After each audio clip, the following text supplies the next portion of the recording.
Mon secours est en toi.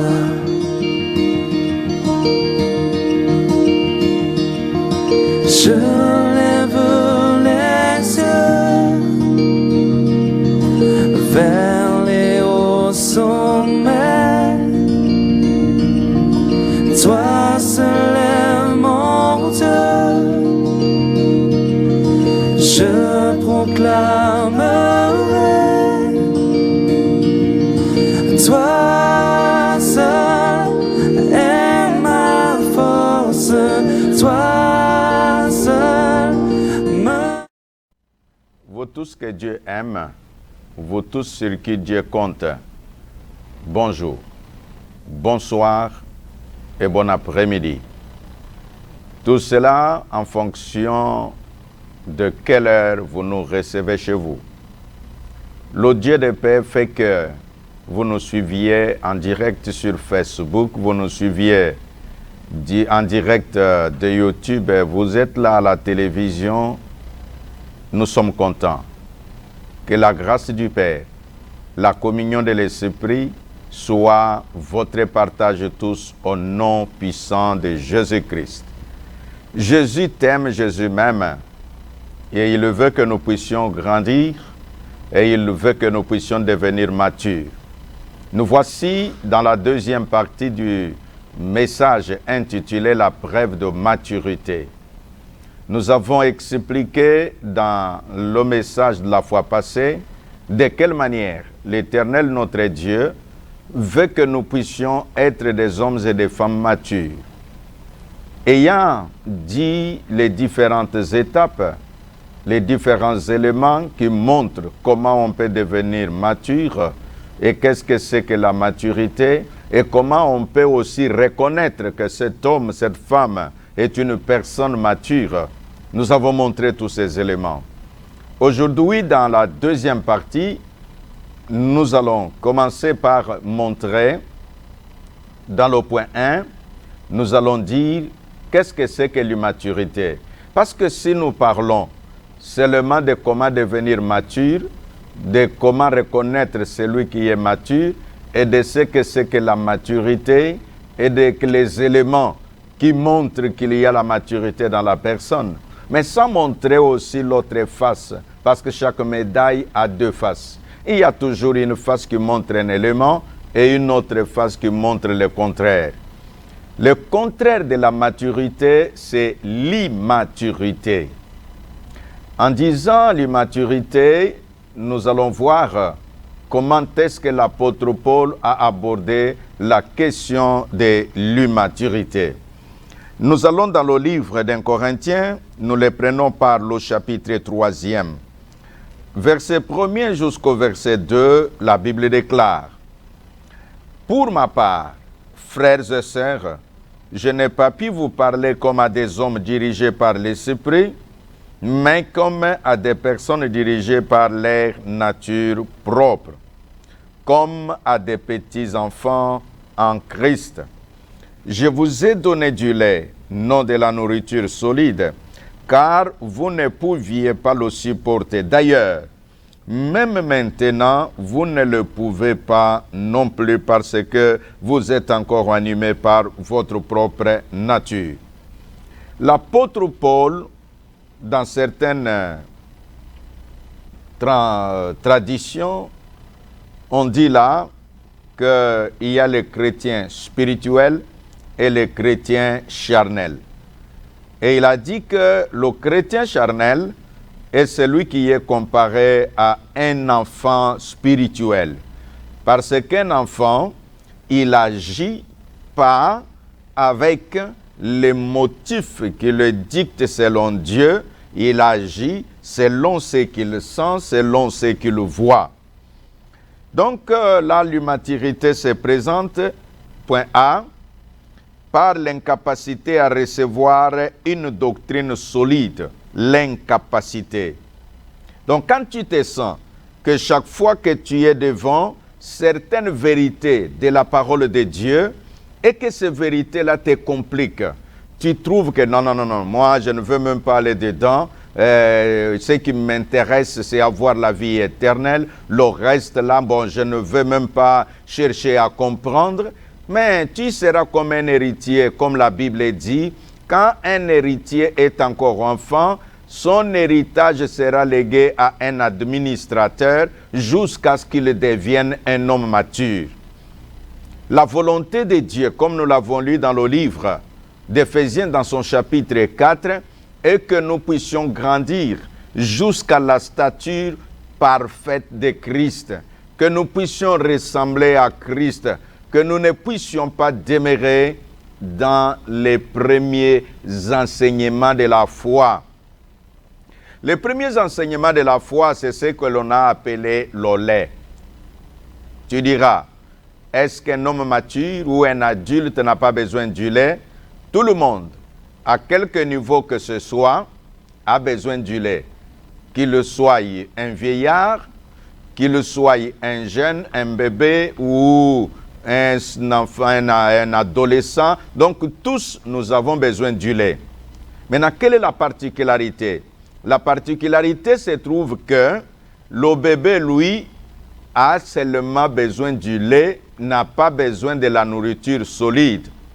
Mais un homme adulte a besoin et du lait et de la nourriture solide, du reste. Pour un adulte, si tu lui donnes seulement du lait et que tu ne lui as pas donné de la nourriture solide, il te dira, je n'ai pas mangé. Laisse que les hommes de Dieu, de partout où vous êtes, dans ce que nous sommes en train de nous enseigner tous en ce moment, que nous puissions savoir que, effectivement, il y a la nourriture solide dans la parole de Dieu. C'est ce qui fait que l'apôtre Pierre, quand il parle de Paul, il dit que c'est ainsi, dans les écrits de notre frère Paul, il y a des passages, des personnes qui ne sont pas enseignées, des personnes qui ne sont pas instruites, ils tordent les sens. Et les autres, à cause de leur faiblesse, ils tordent les sens de l'Écriture. Voilà, bien-aimés dans le Seigneur, peuple de Dieu, de partout où vous êtes.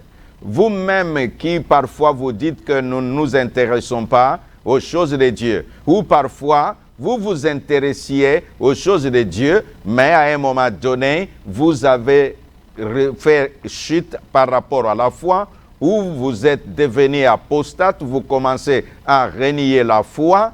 Non, il y a encore du temps, il y a la possibilité de dire tout ce que nous connaissons n'est qu'une partie de ce que nous devons connaître. Et l'apôtre Paul l'a dit, nous ne connaissons qu'en partie.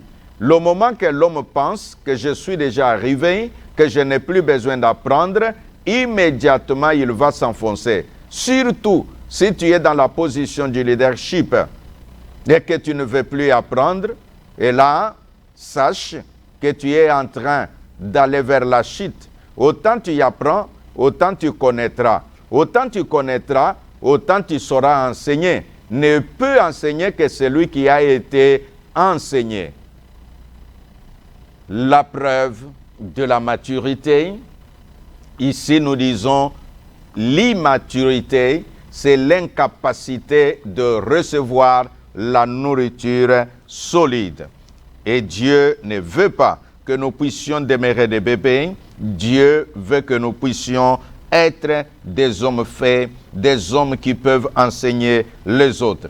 C'est pourquoi dans le livre, toujours d'un Corinthien, l'apôtre Paul nous dit quelque chose de très important au chapitre 14. 1 Corinthiens, chapitre 14, nous prenons le verset 20e, il est écrit « Frères et sœurs, ne raisonnez pas comme des enfants. Au contraire, pour le mal, soyez des bébés. Mais par rapport au raisonnement, soyez des adultes. Par rapport au raisonnement, soyez des adultes. » Nous l'avons dit la fois passée que un bébé ne raisonne pas.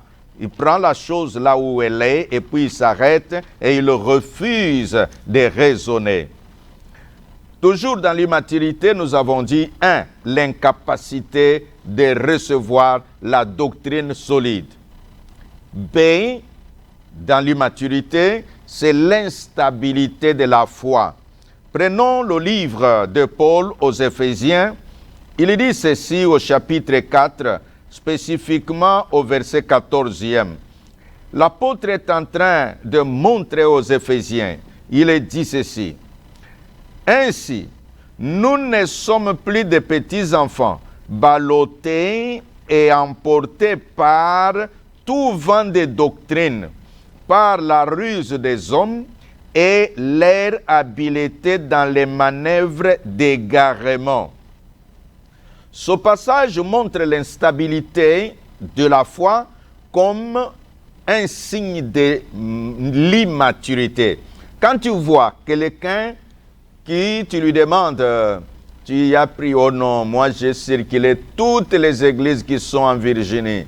J'ai été dans toutes les églises qui sont à Washington. J'ai été dans toutes les églises qui sont à Paris. J'ai été dans toutes les églises qui sont à Kinshasa. Alors, il faut déjà savoir que cet homme, c'est un bébé. Cet homme est emporté par tous les vents. Les vents, quand un vent sort à gauche, il est dedans. Et il y a des personnes pareilles, vous les entendrez même, et ils trouvent que c'est de l'honneur. Il dit, telle église-là, quand ça a commencé, oh, moi j'étais avec eux. Et puis quand j'ai vu que ça ne marchait pas, allez, je suis parti de là. Telle église-là, demandez même au pasteur, il me connaît bien. Tu es un enfant, parce que tu es emporté par le vent. Chaque vent qui souffle, quand ça souffle à l'est, tu vas à l'est. Quand ça souffle à l'ouest, tu vas à l'ouest. Quand ça souffle au nord, tu es au nord. Quand ça souffle au sud, tu es au sud. Et tu es comme, qui dirait, un homme d'État qui dirait, nous ne sommes ni à gauche ni à droite. Et quand on se retrouve au centre, dans le domaine de la Bible, Jésus-Christ a dit, ou tu es chaud, ou tu es froid, mais qui tu es tiède, alors je te vomirai. L'immaturité. Nous avons dit l'incapacité de recevoir la doctrine solide de la parole de Dieu. L'immaturité. Nous avons dit également l'instabilité dans la foi. Dans l'instabilité de la foi, il y a d'abord être ballotté par tous les vents et il y a aussi être emporté par les aventures des humains. Je relis le verset. Il dit ceci, que ballotté et emporté par tout vent de doctrine. Ça, c'est une chose. Par la ruse des hommes et leur habileté dans les manœuvres d'égarement. La ruse des hommes. Quelqu'un veut te partir ou te séparer avec ton pasteur. Il vient avec beaucoup de ruses. Il commence à te raconter des choses. Et toi, cet homme qui t'a baptisé, cet homme qui t'a enseigné les A et B, C de la foi, et immédiatement tu te révoltes, c'est de l'enfantillage. C'est comme ça quand j'ai un enfant. Un enfant, le moment que papa qui l'a envoyé à l'école, quand il rencontre un enseignant qui dit des petites choses et il est à mesure de sacrifier son père, c'est de l'enfantillage. Mais un homme, quand quelqu'un devient adulte, c'est là que vous voyez certaines personnes, même à l'âge adulte, ils disent « J'aimerais savoir où est mon père ». Je me rappelle un jour, quelqu'un, je l'ai rencontré en Belgique, et il racontait une histoire aux gens en disant « Bon, maman était partie avec moi quand j'étais bébé. Bon, pendant que je grandissais, alors j'appelais celui qui était son mari à son temps là, papa. Et plus tard, on me dira que non, lui, c'est tonton, donc le mari de ta mère, mais ton père est à tel endroit et il a aussi des enfants. Mais cet homme, parce qu'il était devenu adulte, il a tout fait pour chercher ses frères-là. Même s'il ne les connaissait pas très bien, mais il s'est rappelé que nous avons un même père.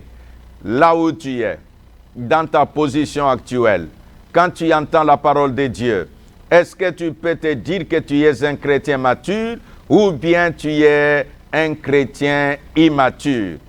Parce que notre message est intitulé la preuve de la maturité.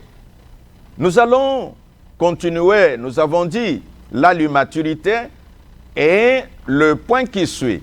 Nous allons maintenant dire la démonstration visible de la maturité, c'est l'amour.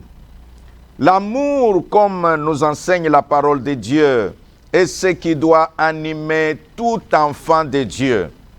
En lisant les Saintes Écritures, j'aimerais nous amener tous dans le livre des Philippiens, de l'épître de l'apôtre Paul aux Philippiens. Prenons ensemble le chapitre 2 et nous allons au verset 7. Que disent les Écritures? Que votre attitude soit identique à celle de Christ. Votre attitude. Dans d'autres versions, on dit que vos pensées, que vous ayez les mêmes pensées que celles qui étaient en Christ.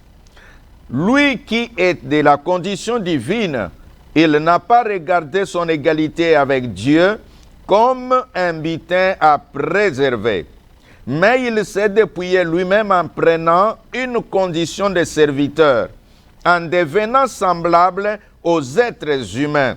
Reconnu comme un simple homme, il s'est humilié lui-même en faisant preuve d'obéissance jusqu'à la mort, même à la mort de la croix. C'est aussi pourquoi Dieu l'a élevé souverainement. Nous disons là que l'amour est une preuve de maturité. Quand tu entends quelqu'un qui parle sans amour, il faut savoir que c'est un manque de maturité. L'amour signifie s'approcher de l'autre sans réserve, sans protection personnelle. C'est ça ce que veut dire l'amour. Je vais donner un exemple dans le cadre du mariage. Quand l'homme accepte qu'il aime la femme là, la femme aussi répond à l'amour manifesté par l'homme. Les réserves quittent, l'homme est en mesure de pouvoir rester comme il est né, comme on dit en tenue d'Adam, devant cette personne qu'il ne connaissait pas avant, juste parce qu'il dit « je réponds à l'amour ». Nous disons par cet exemple que l'amour, c'est la preuve de la maturité. Que quand quelqu'un grandit, il le montre par sa façon d'aimer. D'aimer, il y a plusieurs sortes d'amour selon qu'il est écrit dans la parole. Il y a Eros, je ne parle pas d'Eros. Il y a Agapé et il y a Philéo. Et je ne veux pas entrer dans le détail théologique sur l'enseignement concernant l'amour. Mais j'ai besoin ici de parler de l'amour en tant que principe révélateur de notre état de maturité. Christ est mort pour les amis qui l'ont rejeté et pour les soldats qui l'ont frappé. Voilà l'amour. Christ, il est mort pour les amis, parce que dans la Bible, il est dit « Je ne vous appelle plus serviteurs, mais vous êtes devenus, et vous n'êtes plus des esclaves, mais vous êtes des amis. » Et Christ est mort pour ses amis. Qui sont ses amis? Ce sont ceux qui l'ont rejeté plus tard. Il est mort pour eux. Christ est mort pour les soldats. Qui sont ces soldats? Ce sont ceux qui l'ont frappé à la croix. Ce sont ceux qui lui posaient des questions. Ce sont ceux qui lui ont percé la côte. Mais il est mort pour eux. Qu'est-ce qui l'a poussé à aller jusque-là? L'amour. Et c'est ce qui est dit dans le livre de Jean chapitre 3. Quand nous le prenons par le verset 16e, la Bible déclare « Car Dieu a tant aimé le monde, l'amour, qu'il a donné son Fils unique, afin que quiconque croit ne périsse point, mais qu'il ait la vie éternelle. » Le message d'amour doit incarner le caractère chrétien. Quand le message d'amour n'est plus au centre du langage chrétien, c'est devenu le message de la haine. Non, ça n'est pas de la maturité, cela. Nous devons savoir que Dieu nous a aimés. L'amour de Dieu n'a pas attendu que nous convertions. Non, nous nous sommes convertis après que Dieu ait manifesté son amour. La maturité fait que tu aimes des gens qui vont te trahir. C'est ça la maturité. Tu aimes les gens, tu sais que les gens là pourront te trahir un jour. Toi, tu dis, moi, je vais les aimer. La maturité fait que tu aimes les gens qui te critiquent. La maturité fait que tu aimes les gens qui vont t'abandonner. Mais toi, tu continues à manifester l'amour envers les autres sans tenir compte de l'ingratitude des uns et des autres. C'est cette matière ou ce genre de leçon que l'apôtre Paul avait compris. En comprenant, il a enseigné aux Galates en disant, ne vous lassez pas de faire le bien. Faites-le car vous moissonnerez au temps convenable. Parce qu'il savait que quand vous faites le bien, parfois vous ne récolterez pas seulement le bien. Vous faites le bien, mais vous récoltez la déception. Et l'apôtre dit, continuez. Est-ce qu'il y a quelqu'un qui se dit, je vais remplir mon cœur d'une dose de la haine parce que les gens manifestent la haine envers moi? Non, ma soeur. Non, mon frère. Anime-toi de l'amour. C'est ce qui fera de toi un véritable enfant de Dieu. C'est ce qui fera de toi et de moi un véritable disciple de Jésus-Christ. Nous disions que la nature humaine déchue est engagée à minimiser les dégâts que l'on cause à notre âme fragile en évitant tout ce qui peut nous blesser. C'est-à-dire quoi? La nature humaine, quand nous voyons les gens qui blessent les autres, nous commençons à éviter en disant « j'évite d'être blessé » et on émet des réserves. « J'évite d'être déçu » et on émet... Oui, comme je parle en disant que la preuve de la maturité, c'est l'amour. Nous avons dit que tu dois aimer les gens qui te trahiront. C'est-à-dire quoi? Si tu as trop de réserves, tu diras, je ne m'ouvrirai devant personne. Oh, dans ce monde, c'est un monde social, c'est un monde relationnel. La bénédiction, tu ne l'auras pas juste dans ta chambre. La bénédiction, tu l'auras auprès de quelqu'un d'autre. Or, quand tu es fermé sur toi, tu peux te priver de beaucoup de choses. Accepte, comprends que dans ce monde, les gens vont me trahir. Mais moi, je manifesterai de l'amour, pas l'amour naïf. Naïf qui veut dire, tu as frappé à la joue droite, moi je te donne la gauche. Non, non. Quelqu'un a même dit que le Seigneur a enseigné ça, mais jamais il n'a tourné d'une joue à une autre. Mais sauf, il remettait aux gens leurs péchés, il pardonnait ceux qui lui faisaient du mal. C'est pourquoi, même quand les sacrificateurs d'antan en voulaient à sa vie, il leur disait, vous ne pouvez rien faire si cela ne vous est pas été permis de mon Père. Ainsi dit, tu n'as pas besoin de dire parce que, c'est là, laisse-moi parler à mon collègue pasteur, serviteur de Dieu.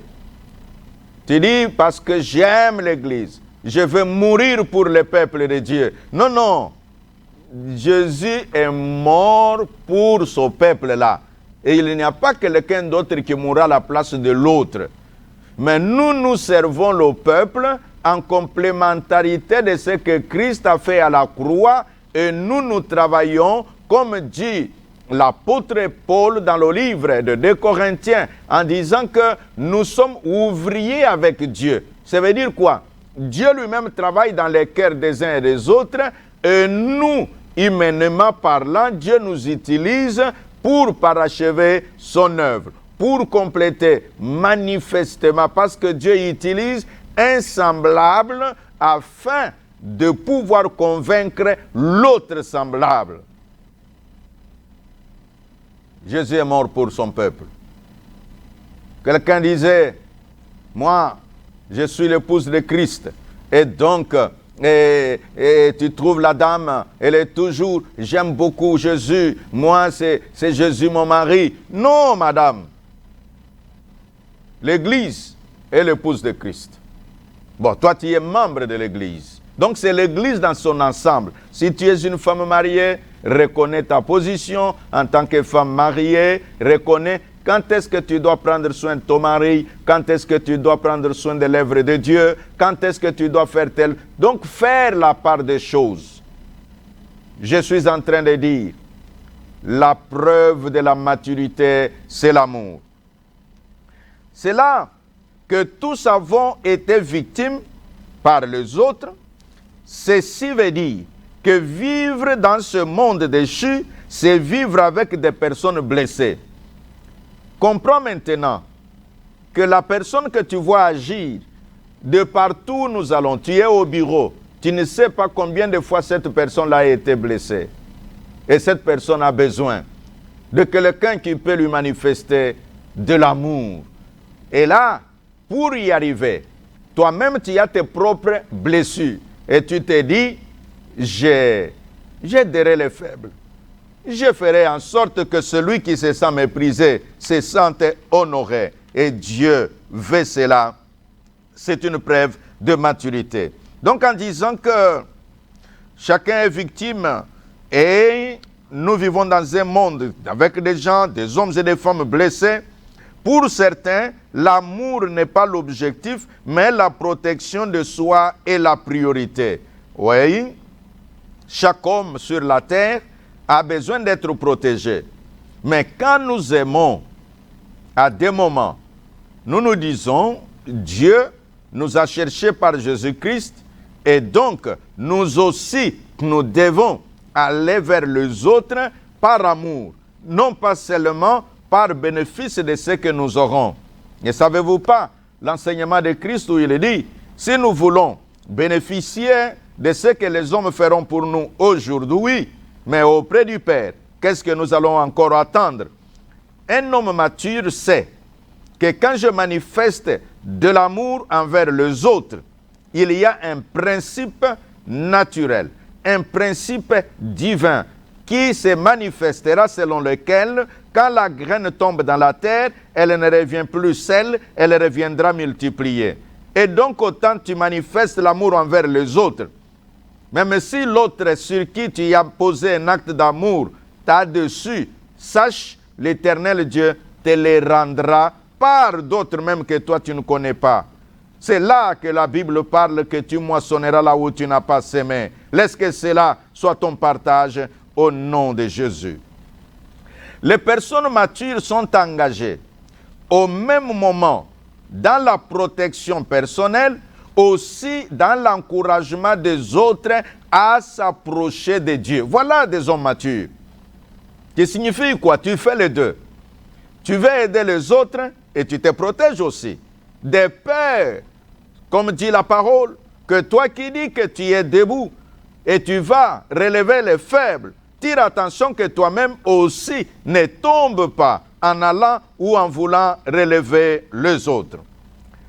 L'épouse mature se préoccupe à savoir comment bander le cœur blessé de son mari que de chercher ces sentiments de protection qui ont été trahis.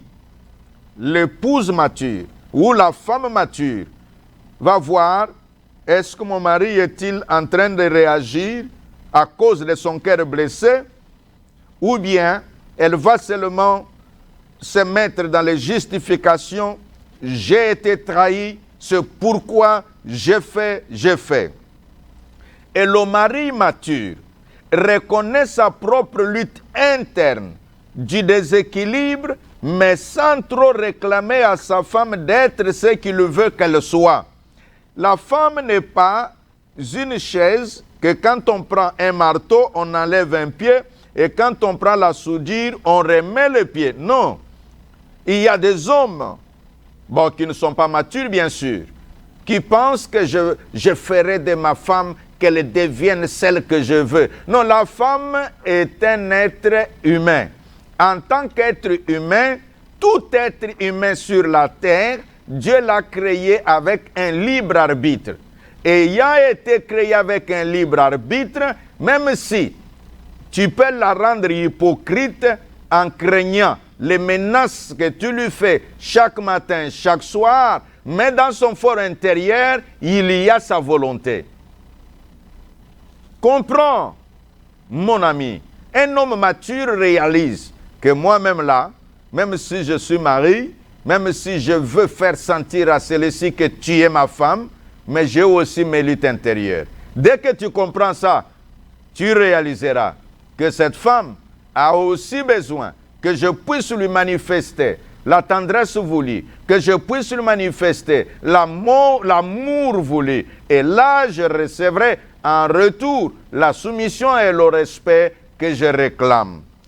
Je parle de la maturité en disant, les parents matures sont ceux qui ressentent avec joie, avec regret les exploits et les échecs de leurs enfants. C'est-à-dire, tu sais que c'est ton enfant. Quand il a mal fait, ne le renie pas. Tu sais que c'est ton enfant, mais tu regrettes l'acte qu'il a commis. Tu sais que c'est ton enfant.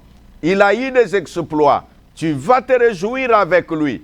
Et tu vas lui dire, oh homme, oh dame, tu as bien fait, tu as été à la hauteur, j'aime des choses comme ça. Tu l'encourages, tu la félicites. Mais les parents immatures, que font-ils? Quand l'enfant fait du mal, voilà. Et c'est toutes sortes d'injures qui plaisent. Quand tu regrettes d'un fait, ne te verse pas dans les injures, c'est de l'immaturité. Les parents immatures, quand l'enfant fait mal, c'est vouloir même les chasser de la maison. Tu les chasses de la maison, tu l'envoies chez qui? Or, il y a un principe qui dit, on n'est bien que chez soi. Là où tu l'envoies, tu sais ce qui arrivera. Un jour, on lui dira, mais si ton propre père ne t'a pas supporté, et alors nous, que ferons-nous? Et tu vas laisser un être complexé en train de se promener tantôt ici, tantôt là-bas. Fais que tu saches, quand il a mal agi, c'est ton enfant. Quand il a bien agi, c'est ton enfant. C'est pourquoi Dieu, quand nous lisons la Bible, il parlait d'Israël en disant, ce sont vos péchés qui empêchent votre Dieu. Dieu n'a jamais refusé qu'ils ne sont plus mon peuple. Même quand ils étaient sous punition, il reconnaissait que c'est mon peuple. Il a mal agi, mais c'est mon peuple. Les parents matures se comportent de cette façon-là. Les personnes seules, donc les célibataires comme nous appelons, qui sont matures, ne se concentrent pas sur leur situation de manque de partenaire, elles se sentent complètes, tout en étant ouvertes au mariage, mais engagées de faire les choses dont elles sont capables.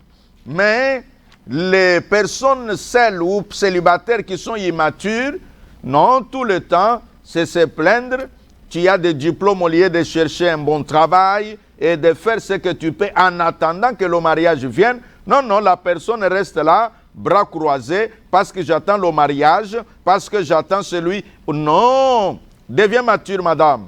Monsieur, deviens un homme mature, même si tu n'es pas encore marié. Commence à te comporter de manière en sachant qu'un jour ou l'autre, tu seras marié.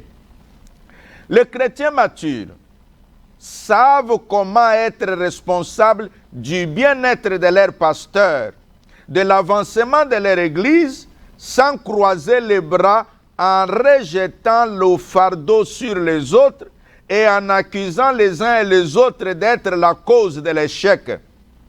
Quand vous êtes dans une église, tu vois ce chrétien-là, cette chrétienne-là, tout le temps c'est de dire, voilà les gens qui dérangent notre église, voilà les gens qui abîment notre église. Pose la question à ces dames, qu'est-ce que toi tu fais pour que cette église avance? Un homme mature, un chrétien mature, quand il est assis, il ne pense pas seulement parce que son pasteur n'a pas prié pour lui. Il se dit, que puis-je faire pour mon pasteur? Est-ce que je peux l'aider en quoi? Je peux lui être utile en quoi? Que puis-je faire pour mon église? Aujourd'hui, quand le chrétien a payé sa dîme, quand le chrétien a acheté les chaises de l'église, c'est terminé. Et le pasteur, bon non, et s'il doit se retrouver, il va. Non, non, il est nécessaire que le pasteur se sente qu'il y a des hommes qui peuvent se battre à ses côtés. Nous parlons de la maturité, que l'amour, c'est une preuve de maturité. Si tu es un chrétien mature, montre l'amour à ton pasteur, montre l'amour à ton église. C'est ça la maturité.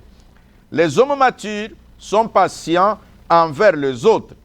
Les hommes matures témoignent de l'amour pour les faibles, protègent ceux qui sont abattus en comptant sur la grâce de Dieu, celle capable de combler le vide qui est dans le cœur humain. Et donc, nous voulons conclure en disant que la preuve visible de la maturité, c'est l'amour. La preuve visible de la maturité, c'est l'amour. Comment développer un caractère qui nous permet d'aimer? C'est une question. Quand tu termines d'écouter ce message, tu peux le réécouter encore et tu te poses la question maintenant. Comment développer un caractère qui me permet d'aimer? Tu développes ça comme caractère. Et nous disons en conclusion que l'amour est la mesure visible de notre maturité. Si tu as besoin de mesurer ta maturité, l'amour est la mesure qu'il te faut. Après avoir dit toutes ces paroles, ma prière, le Dieu d'amour, le Dieu de grâce, le Dieu de bonté, soit avec toi, soit avec moi. Qu'il nous aide à développer en nous le caractère d'aimer. Que nous puissions aimer sans trop d'intérêt. L'amour ne soupçonne pas, l'amour pardonne, l'amour supporte, et la Bible nous parle de ce que peut faire l'amour. Dans un environnement où il y a l'amour, les bénédictions viendront. Dans le mariage où il y a l'amour, la paix régnera. Dans une église où il y a l'amour, les autres fidèles reviendront. Les autres païens reviendront parce que l'homme a besoin de savoir celui qui lui témoigne de l'amour. Je prie. Père très saint, que ta grâce, ta miséricorde et ta bienveillance soient le partage de mon frère, de ma sœur. Ô Dieu, que nous puissions développer en nous le caractère d'aimer. Telle est ma prière pour ma sœur et mon frère. Au nom de Jésus, nous avons ainsi prié. Amen. Que Dieu vous bénisse.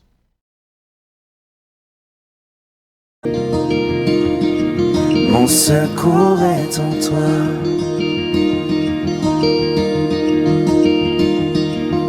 Je lève les yeux vers les hauts sommets. Toi seul est mon Dieu. Je proclame